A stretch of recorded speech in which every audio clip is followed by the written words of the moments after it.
Менин дагы эл катары үй бүлөм, жолдошум, сүйүктүү 2 балам бар болчу.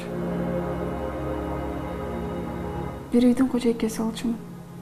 Баары бир жолу татып көрүүдөн башталды.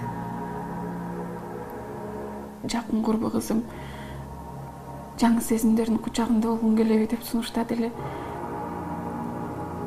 Мен да жөн эле кызыгуум артып бир жолу татып көргүм келди. Жаңы татып көргөнүмдө башка дүйнөгө түшүп калгандай болдум. Асманда калгып учуп, мага канат бүткөндөй сезилген.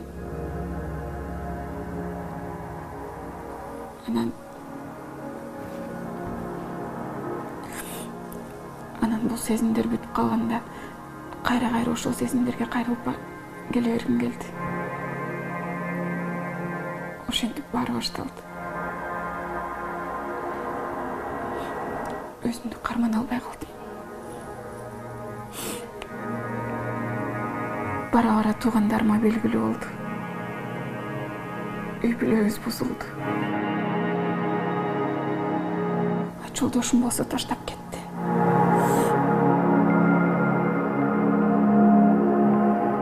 Балдарым дагы азыр жолдошумдун колунда. Мен болсо балдарымды кайтарып алууну көздөп жолдошум менен соттошуп жатам.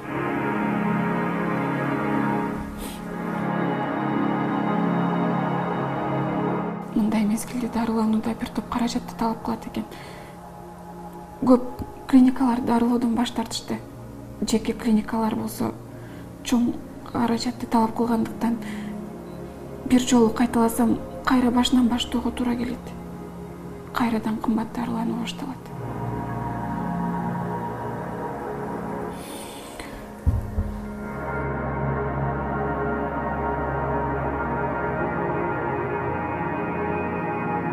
Мен банкичиликтин айынан көп нерсени баштан өткөрдүм. Эми артка кылчайып карасам, анын жашоомду кантип талкалаганын көрдүм.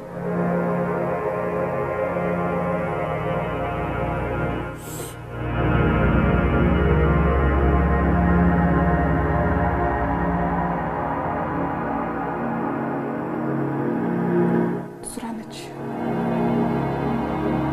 Эгер тандооңуз болсо, бул жолду баштабаңыз.